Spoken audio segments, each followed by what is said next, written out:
Ladies and gentlemen, the conference will resume in a moment. Please return to your seat.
On the buttons. Okay.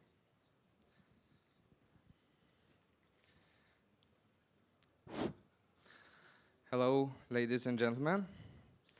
So we are about ready to start. So are you enjoying the conference so far?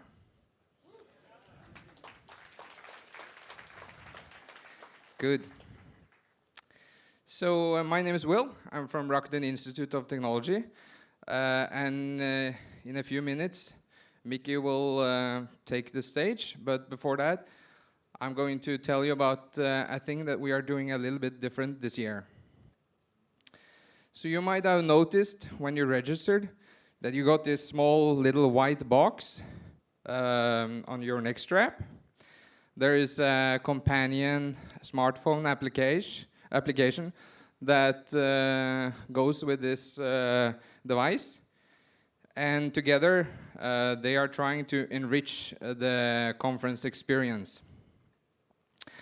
So if you registered online, you will have received an email yesterday perhaps with a password and login information.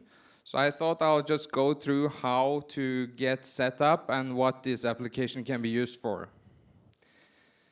So when you download the application, you will get a screen which looks something like this. And you input your email address as username and the password you received in the email. Then you will be shown this screen, which tells you to register your device. So that will be the white box that you got on your neck strap, which has a barcode attached to it.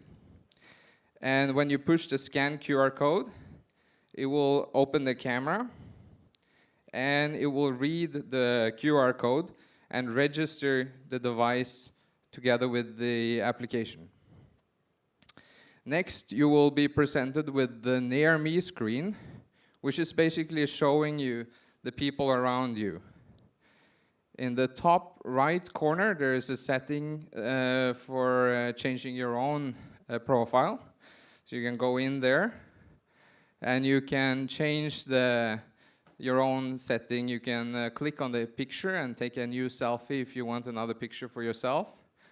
And you can change your bio. And you can also input the tags, which are kind of interest tags, which are used to calculate similarity between you and other people. So I just added a couple of programming languages as my interest tags here. And if we look at go back to the Near Me screen, I can see that here I have Mr. Matsumoto as one of the people closest to me. So he seems to have one interest in common with me, while the others have no interest in common with me. So I'm going to click on him and drill down and see what his profile looks like. And I see this really hard to read on the screen, but I'll try to read it for you anyway. So it says for his interest tags, he likes Ruby, Ruby, Ruby. I love Ruby, Ruby is the best. Big Ruby, small Ruby, nothing but Ruby, Ruby, Ruby. So it seems he likes really much Ruby. So it might be worth having a chat with him after the keynote. You have also the whole schedule for today's event. So you can go in there and check the time. You can drill down and look at what the events and the speaker's bio. And you also have a timeline for the whole day, as well as favorites. So if you see someone you like, you can add them to the favorites and contact them after the conference. So 150 of you have already registered. If any of you are interested in registering, there is information on the back of the guest card. So please read that and register. And if you run into the problems, we have a counter on the second floor. So just come and catch us there if you have any questions. And I think that's it. Enjoy the rest of the conference. Thank you.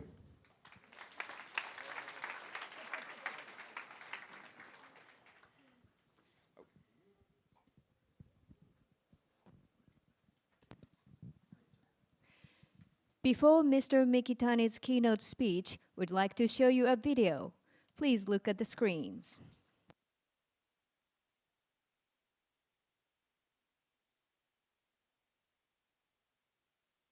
Since the launch of Englishnization in 2010, to raise the English level of its employees, Rakuten has asked them to achieve a TOEIC score of 800. Since then, the average TOEIC score has increased by more than 280 points to 814. In 2015, 81% of newly hired engineers hailed from outside of Japan, representing 45 different nationalities. How do people in the Rakuten Group feel about Englishnization? Many people are still wondering how come that I work in Japan while I can't speak Japanese. The answer is so simple. I work for Rakuten. Since 80% of my members are non-Japanese, so we are able to create a universally accepted services platform. This is a big change for me. I found out that most of our systems were belonging to implicit knowledge. Therefore, we are now creating more documents for instructions. Personally, having one common language has enabled my team to collaborate with global Rakuten teams on a much deeper level. This collaboration distinguishes us from our competition and has played a key role in our success. I had a chance to work in the US. In there, I shared some of the best practices from my consulting and campaign experience from Japan. I had difficulty catching what they were saying. Sometimes I asked them to write down their thoughts and question on the sheet. I strongly realized that I have to study much more. Rakuten events are now held in English. Here are some examples of these events and the benefits that holding them in English has brought. The Rakuten Mobile Summit is an arena to showcase new smartphone applications of the Rakuten Group. Over 30 cutting-edge applications from all over the world were announced internally. Through Englishnization, it has become possible to share knowledge more easily throughout the company. After the summit, I see that we have really tons of interesting businesses, interesting ideas, and really cool applications. So I've got a lot of ideas from those applications, and I think if we all work together, we can create like a world-first kind of product that only Rakuten can do. The Executive Officers Camp is held in Japan, where around 100 Rakuten executives from around the world meet with the objective of setting KPIs for sustainable growth. Through Englishnization, leaders from a variety of different nationalities and backgrounds were able to come together for effective, high-level discussions. What was most helpful for me is the group that I was in had lots of different kinds of companies. In the course of going through this week, we found lots of different places where we found we could collaborate together that we hadn't thought about before. The latter part of the executive camp saw executives working together to climb a mountain. As they climbed, they shared words of encouragement and support. Even here, Englishnization helped create a strong team that acknowledges and accepts the differences in cultures and values. Lastly, Kevin Johnson, CEO of Ebates, which joined the Rakuten Group in 2014, shares his thoughts on Englishnization. I actually first got to know the executives at Rakuten a couple years ago when CEO Mikitani first made the decision to go through the Englishnization process. And I went to a big party where a lot of the Rakuten executives came from Japan to meet us. And I have to admit, at the time, I thought it was bold, bordering on crazy, given how bad the English was of many of the executive team. And now, for the past year, I've been working with Rakuten, going to Japan every couple months, and actually never even think about it. Believe it or not, I go to Japan, work with Rakuten fully in English, no translation ever in any meetings, and it's completely effective. So it was a bold decision, but it's paid huge dividends. Thanks. With English as our official language, the Rakuten Group continues to expand outside of Japan. Ebates' gross merchant sales exceeded 50% year-on-year and continues to grow. Our acquisition of Viber has significantly increased membership into our ecosystem, and we are looking forward to future synergies. This year, we opened Rakuten Crimson House West, our America's regional headquarters. Our employees have the chance to work not only in Japan, but all over the world.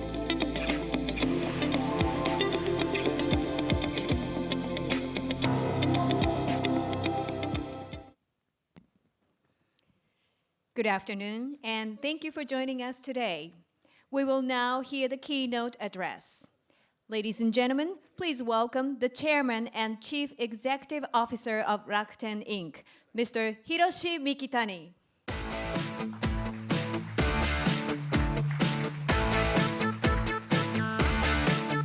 Thank you very much. And ladies and gentlemen, once again, welcome to the RakutenTech Conference 2015. As a matter of fact, this is our ninth tech conference. And we started doing this conference in Japanese, and now it is becoming, of course, the standard language is English, but the participants are very, very global. And this year, we have 5 conferences going on simultaneously, and the participants are from all over the world, and we are very, very glad to be the host of such a distinguished engineers and tech people. Today, I want to talk a little bit different issues. The reason why I wanted to show the video before my speech is because I want to talk about diversity and how important it is to come up with creative, innovative ideas and initiatives. And that is one of the reasons I started Rakuten in 1997. The Rakuten was founded in February of 1997, but the project itself started in 1996. So I have been running this company for over almost 20 years. It has been so long. If you think about which company survived for the last 20 years in this very, very dynamic industry, there are only a handful of companies, I think. But from the initiation of Rakuten, my focus was, of course, to establish and create very, very successful global company. At the same time, I really wanted to create the company which can become the role model of Japan. I think that Rakuten now has become one of the most advanced tech company in the world. But at the same time, I think we are trying to become the role model of the new Japan. As you may or may not know, I'm one of the advisor to Prime Minister Abe. He has created what he calls Japan Competitiveness Council. And we have 10 members. And the fact that he chose somebody like me, who is kind of a little bit disruptive, given the sort of the structure of Japanese industry associations. It was kind of shocking to many people, but we have been making many, I think, creative suggestions and ideas to the government.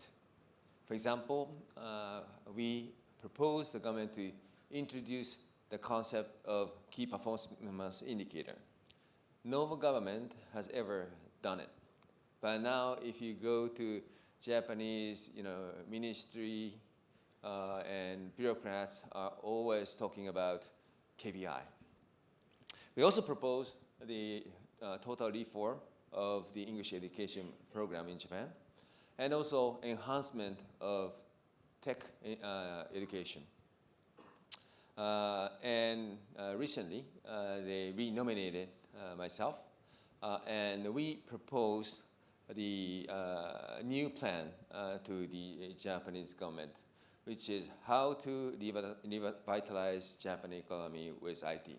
I know, so many people are here from outside of Japan, but I think the ambition of Rakuten and the business association we created, Japan Association of New Economy, is of course revitalize Japanese economy and contribute to the world.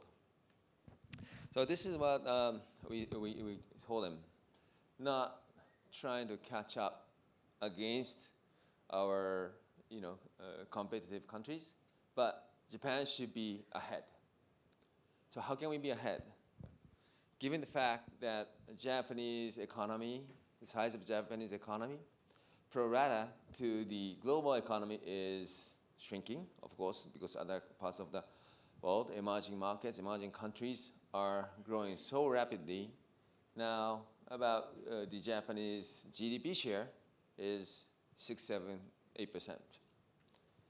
regardless of how hard we work, how creative and innovative Japanese government will be, this is a fact that Japanese economy is going to be, lower single-digit percentage of the global economy. So I think we need to think a little bit differently, and not defense but offense, utilizing IT. And Rakuten wanted to be one of the major contributor to that.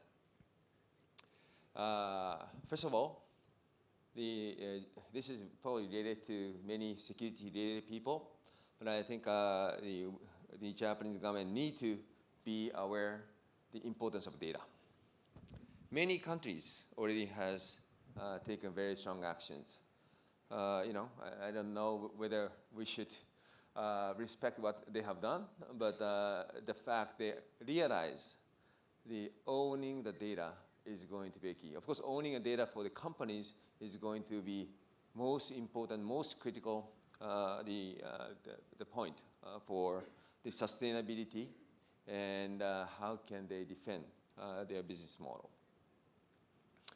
Russia asked basically private companies to keep the data within Russia, so as China, as well as sometimes they ask the IT companies to disclose the source code, which is very, very aggressive. As you know, EU has been very, very aggressive in terms of the Google's ability to control the search results. And US, of course, is more open, but they understand the importance of the data. So this is the one point I think we should start talking about in Japan too. For example, the Japanese government came up with private information, privacy information protection. But when I participated in the committee, I asked, is Facebook and Google are obliged, legally obligated to follow these rules? And they said no, because they're not Japanese company. This doesn't make sense, right? Most of the apps are using Facebook login, and it is not and they have all the data, but they are not subject to the strict Japanese privacy regulation, privacy laws, but they are trying to enforce the stronger restriction only to Japanese companies. And I told them, you guys really don't understand what internet is. It doesn't make sense. And like that, we're kind of influencing the Japanese government. And now they are respecting the new business association we created called Japan Association of New Economy. And the more aggressive idea we propose to government is these three. I told them it's not so difficult to turn around the Japanese economy. We need to do only three things. One, make Tokyo basically the Silicon Valley of Asia, which we call intelligent hub concept. The second is Tokyo should be the cutting edge smart city, and Japan should become cutting edge smart nation. I will talk about what we are talking about. And third, really grow our tourism, which we call super tourism strategy. So the first one, how can we turn Tokyo as Asia's Silicon Valley? You can see today's audience so diversified. Already, as we have already presented, more than 80% of new engineers we are hiring here at Rakuten are non-Japanese. And just skip. You probably know the Silicon Valley, nearly 2/3 of scientists and engineers are non-American. That means we can import the intelligence from all over the world. And Rakuten's key differentiator in terms of engineering is the diversity. So Englishization is not something we do it uniquely. This is a very, very critical fundamental strategy to hire the talent from all over the world. And we literally do all the meetings in English. So if we can accept and accommodate in a very, very hospitable manner the very smart, intelligent engineers, scientists, they are willing to come, in my opinion. Unfortunately, of course, India is great, growing so fast. China growing so fast. But I think Tokyo is very, very attractive city to live. And if they can do business and do social activities in English, I think we will be able to attract very smart people from all over the world, and we are doing it. So through the Englishization of Rakuten, I became even more confident. If you do this right, we can gather and attract so many people. And there are very, very advanced technologies and researches. For example, it's not the field of computer engineering, but most advanced medical research, the artificial stem cells, IPS, which is going to not change the medical industry, but it's going to change the future of human being, is invented by Japanese. The optical fiber is invented in Tohoku University. The original concept of a smartphone were created by Japanese electronic companies. When it was not really a smartphone, but we put the camera onto the mobile phones first. The PlayStation, the Walkman, many other creative ideas, creative innovations are done here in Tokyo. So I think, but we need more diversity because the speed of innovation is picking up. And also we need to create an ecosystem, but I'm confident if we can do this right, Tokyo is probably the only possible city which can accommodate very diversified talent from not only from Asia, but from all over the world. The second thing we need to do is recreate very fast and cheap internet connections, the fixed line and wireless, and which I call internet outbound, Autobahn, like a Germany. One of the reasons German cars are so good, they have a little bit of issue these days, but but let's put it aside. The reason is because they have this speed limitless highway, and the reason why Korean app companies, game companies are very advanced is internet connection, especially wire connection in Korea, is so cheap. So the fact that Japanese has a very high, expensive mobile phone bills is very, very bad for the industry. The wallet share of the Japanese mobile phone has risen from 3% to 6% for the last 8 years. And I told Prime Minister that we should make it cheap.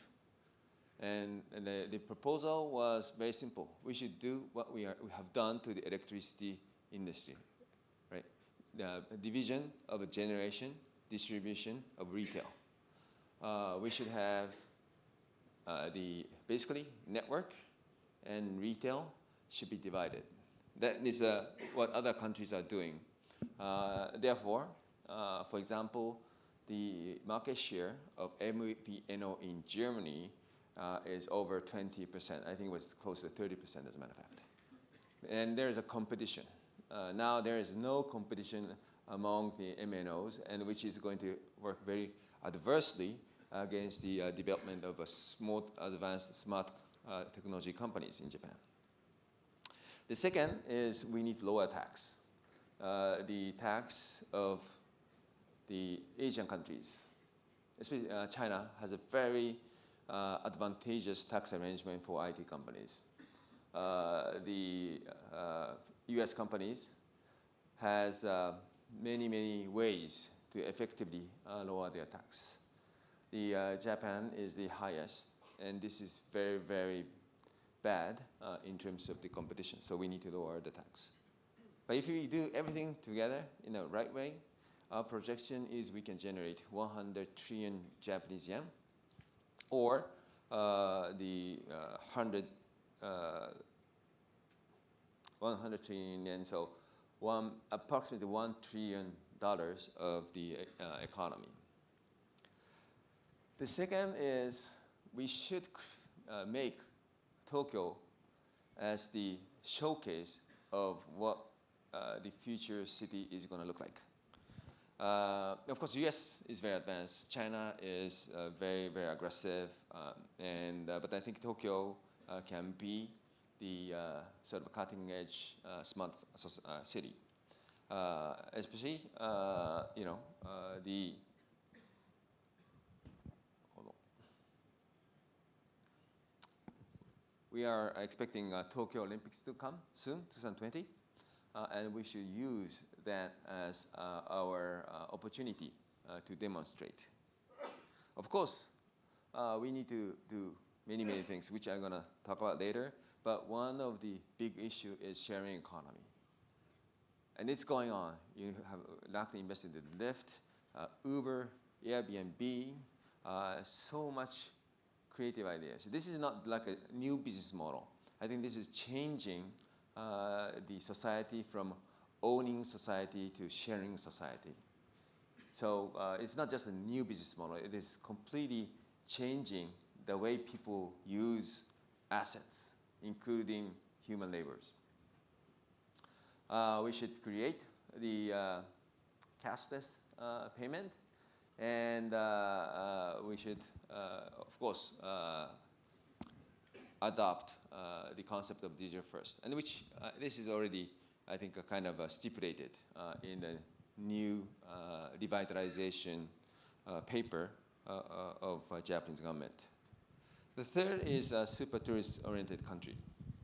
As you know, now Japanese tourism is booming, and I'm one of the committee member of that. Initial objective was 20 million by year 2020. This year, we're going to go over 20 million, so we are 5 years ahead of original plan. And 2030 was 30 million. So what we are basically proposing to Japanese government is let's target 100 million travelers by year 2030. And of course, one of the key is sharing economy. Japanese hotels, especially in Tokyo, is already very full. We do not have enough capacity, and we cannot build, so much. The transportation, we should utilize idle asset, which is privately owned cars. Rakuten invested into the company called Overdrive, which is e-library company. So if you go to public libraries or university libraries in the United States, most likely the digital books rental are done through our platform. We have 95% market share for e-library in the United States. But these, adoption of sharing economy is going to massively improve the efficiency of the economy, and which is very important. This is the slide I received when we invested into Lyft. So the valuation, as you know, of, for example, Uber, is super high, regardless of the fact they are still private. And I was wondering why. How can you justify this? But because the taxi business in the United States is just 12 billion, right? Maybe globally, maybe 30, 40 billion, but it's not that big, as a matter of fact. And they're talking about, 60, 70 billion dollars of market cap already. So what they are talking about is they are not just the alternative of taxi and limousines, or even the buses. They are talking about, basically, they are alternative to owning cars. And if you think about the, how do you call it, activation rate of the seats of automobile, 24 hours, you have 5 or 6 seats in each car. How much do you think it is utilized? On average, do you know? No? Guess. 2%. Ping pong. Yes, it's 2%. So 90, we're not going to give you any prize, but 98% of the seats are idle, right? So we're talking about, then, we should utilize that. That's what we are talking about. Same as, for example, Japanese households. Right now, 1 out of 7 households are vacant.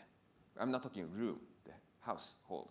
Apartments, individual, independent houses, 1 out of 7 now is vacant. And Japanese population is unfortunately aging. So 1/6 of the Japanese households. We have about 30 million households, but that means we have 5 million households not utilized. We should utilize those assets, right? Very, very easy. If you can have 20 rotation of that, then we can accommodate 100 million people. The other important point is the utilization of airport. Now it's very closed to the LCC. We should open it up for LCCs, low-cost carriers. So those are the very important points. But again, the sharing economy is now one of the most hot topics because this can potentially damage the local, protected, vested industry. But I don't think that is going to be the case. For example, of course, unfortunately we had the terror attack in Paris, but Paris is the city which has most Airbnb rooms, a lot more than New York or Los Angeles. But still, the vacancy rate of hotels is very, very low, and the price of hotels are very expensive in Paris. So we're talking about really creating the market for tourism, and as a matter of fact, as a consequence, the existing industry is going to grow fast. And for the ride sharing, now Taxi Association is very, very lobbying heavily against it. But auto driving will come soon, right? If you're here in Tokyo, we do not talk about auto driving, but auto driving is going to come very soon, within 5-10 years. Maybe within 20 years, maybe it's going to be very rare for human to drive a car. I did not accept that, but that is the truth. So I think if we want to be cutting edge, leading, smart nation and city, I think we need to more proactively adopt the concept of sharing economy. So that's the end of my presentation. But today, my main message is, of course, this openness for the new type of economy is very important. But the diversity of the intelligent, creative innovators, engineers, is very, very critical. again, 70% of innovative people in Silicon Valley are non-Americans. 80% of the engineers newly hired here at Rakuten are non-Japanese. So today is a very, very good opportunity for us to exchange and interact. And we would like to, very happy to host you here.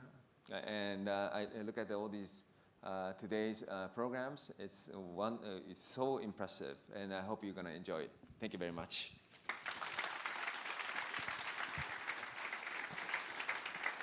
Thank you very much, Mr. Mikitani.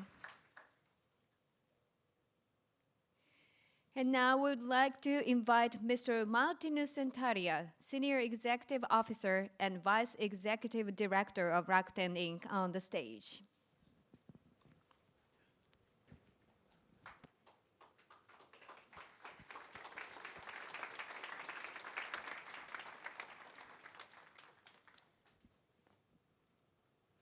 Hi everybody, and good afternoon. Yes. So, thank you all for coming here today to the 9th Rakuten Tech Conference. Microphone. Hello. That's a good way to start. Everybody wakes up. So let's try this one more time. Thank you all for coming here to the 9th Rakuten Tech Conference.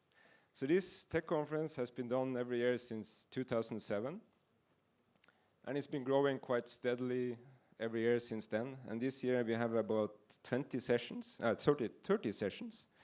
and more than 1,200 visitors outside of Rakuten, and quite a few Rakuten visitors too, because we happen to have some sort of global planning event for one of our subsidiaries. And the nice thing about it is it's always been a 100% volunteered power event.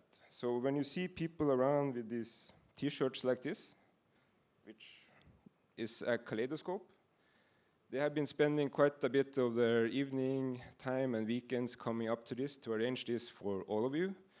And I think that kind of effort always needs a round of applause, so let's thank them.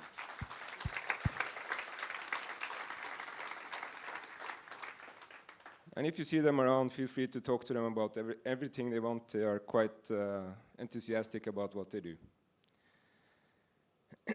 This conference has also become a bit special because over the years we have expanded it outside of Tokyo. Last year we had simultaneous events across Fukuoka, Osaka, Sendai, and Tokyo. We live stream everything from Tokyo to those locations, and we have local events as well. And this year we also added Sapporo. So somewhere here there is someone in Sapporo watching me, which feels a bit cool because I'm becoming nationwide. The theme this year is our Crimson, basically where you are now, our new office, Crimson House. You can see it on the floor. Everybody is crimson today. Your kaleidoscope. We have 3 featured topics which you may have noticed already: artificial intelligence, Internet of Things, and DevOps. We have quite a few excellent speakers from all over the world, cutting-edge sessions, and many people from our group companies, so many countries, regions, and this makes a quite diversified set of presentations and people presenting. So basically that's our colorful kaleidoscope that we are sharing with you, looking into the future. You already done 1/3 of the event, and I hope you sort of enjoyed the first part of the session, and especially the free lunch. Anyone enjoyed it? Yeah. Okay. And we had Mickey's keynote speech, which is always quite interesting to see what he thinks about the future. Coming up, we have more afternoon sessions. We have lightning talks, technology awards at 6 o'clock, and finally the beer bash before we run it all off at 8 o'clock tonight. Coming up, at this track, we have Matsumoto-san talking a lot about Ruby. We have more programming languages, and programming languages is a bit of a funny area going forward. And many may not think about this really because scaling of computers are going more and more horizontals. Single cores don't scale much anymore. The performance of a single Intel core scales about 5 to 8% a year, but they're adding 15 to 20% increase in the number of processing units horizontally. That poses enormous challenges to people like me that program, because we aren't really good at doing more than one thing at a time naturally. So programming languages, how they solve that problem, I think are going to be very interesting forward. I'm not sure if they're going to talk about that topic, but it's going to be a major challenge. We have DevOps. I spent my first 10 years of my career back in the 90s in operations, so it's a very interesting topic. The sysadmin I was back in the 90s is about to die. It's very simple that way. If you remain that kind of sysadmin, you're not going to have a career 10 years later. Everything is becoming automated. Everything is becoming streamlined, so that profession is going through an enormous change. Maybe it's the profession in IT that are going to face the biggest changes in how they work over the next 5 years. On track C, we have AI, Museo, the musical intelligent robot. And I think even AI, people don't see how much it's actually going to involve with us, because again, programming our devices are getting so complicated that personally, I don't think I will be able to program it very wisely or use the CPU resources available. Even in a mobile phone, you're getting 8 cores. How do you actually use them usefully? 5 years later, what do you have in here? 30, 50, 90 cores, I don't know. And I'm actually thinking that the future of this will end up being that we have to program something more simple, and we have to train it. So maybe 5 years later, when you download a Japanese dictionary, you download a training set for your mobile phone, and you train it to learn Japanese. It is not unlikely to happen, just because programming those resources are getting so complicated. Then we have IoT on track D. And, well, all of you have an IoT device, so it's getting everywhere. And of course, also there, how you use this data is becoming highly AI aware. We just can't manage to deal with all that data. So you get it all together here, AI, Internet of Things, and DevOps. I think they will all be a very important part of how the future changes the next 5 to 10 years. So I hope you enjoy the rest of the sessions. And finally, last but not least, on the 9th floor, there's a career booth. If you want a job here, please go there. It says we want engineers and researchers. Don't mind that fact. We probably want project managers, product managers, and even if you're applying to get my job as an executive officer, feel free to talk to them, because, yeah, maybe you're better than me. So if you are, please go and approach them. So that's all. Thank you for coming, and enjoy the rest of the day. Thank you.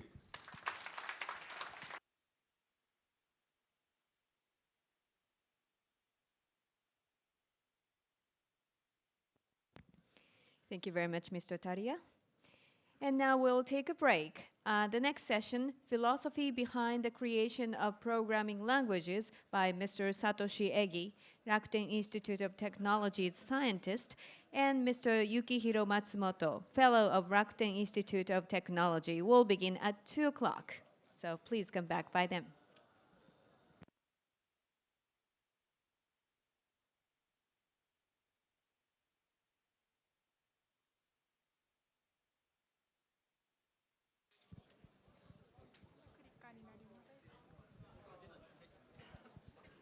Hi.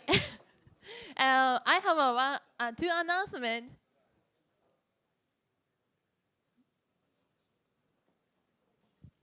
Sorry, my name is Furushou Yuko from Open Services Platform Department Group.